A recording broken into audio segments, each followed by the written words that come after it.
Welcome back to Combat Mission Shock Force, where we've got the results for Phase 1 of the Road to Damascus multiplayer campaign. We're going to take a look at these and then use them to set up Phase 2.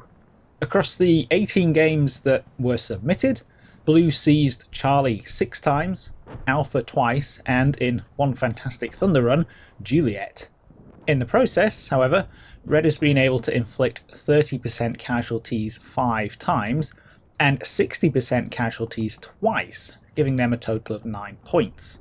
When we plot them on the map, we're dividing Red's total by the number of zones that Blue has successfully attacked, so 9 divided by 3 is 3. Blue takes zones where they have more points than Red, so Blue takes Charlie, but Red manages to hold on to Alpha and Juliet. This means that the first phase is a bit of a draw.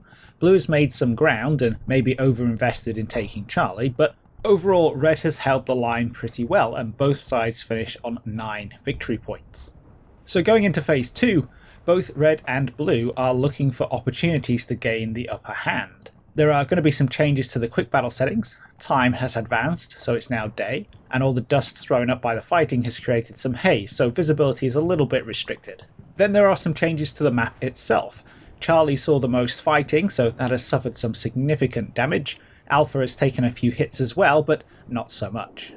Red's deployment zone has shrunk a bit, they've lost Charlie and fallen back from the highway, while Blue's deployment has extended out to include most of Charlie. There's still a gap between the deployment zones, but in some places it's possible for both sides to start pretty much right next to each other, so it's going to be important to bear in mind the possibility of turn 1 instant firefights. In addition to these changes, both sides are going to be able to choose a special ability they want to use.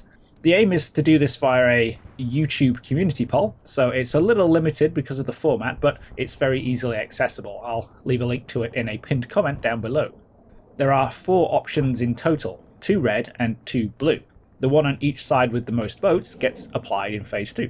So we have Aggression for Blue. Blue forces in seized zones dominate adjacent zones with foot patrols and fields of fire, preventing Red forces from deploying there. This means that Red cannot deploy in any zones that share a border with a zone that Blue holds, so Bravo or Foxtrot for this phase. This is going to make any fights for Bravo or Foxtrot more like meeting engagements as both sides move to contact, and there's lots of dirty tricks you can play there, but these are fights where Blue should have a qualitative advantage. Next up for Blue we have a Thunder Run. Blue forces suppress the edge of the town with artillery and then punch down the highway looking to open up new avenues of attack. This is really simple. Blue can deploy on the highway for this phase.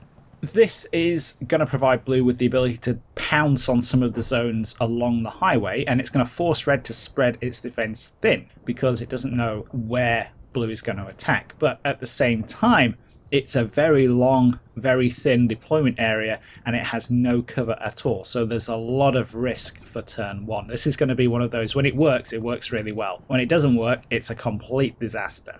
Meanwhile, Red's first ability is Barricades.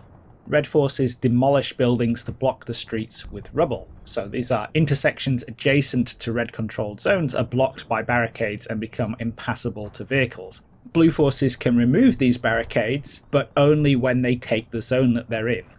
This is a pretty straightforward terrain-based advantage. Blue is going to find it much harder to move vehicles around inside the town, which should translate into a much more infantry-centric fight and better opportunities for Red to inflict casualties.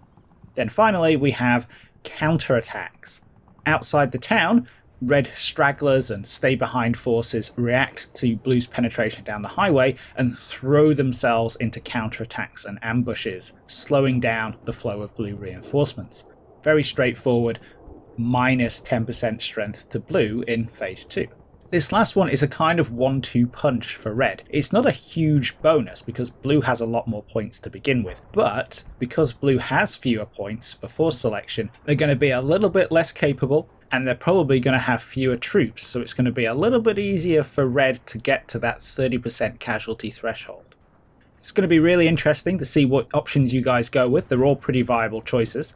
The aim is to kick Phase 2 off at the start of next week. That should hopefully be enough time for everyone to take a look at things and vote, as well as enough time for me to do all the changes necessary. And give people the time and space and forewarning they need to start finding opponents, and if you really want to bring your A game, start finding other players from the same team and coordinating what you're doing. I'll make another quick update when Phase 2 launches. Hope you're enjoying the campaign. We should have some Scottish Corridor up soon for the World War II crowd, and I'll catch you in the next video.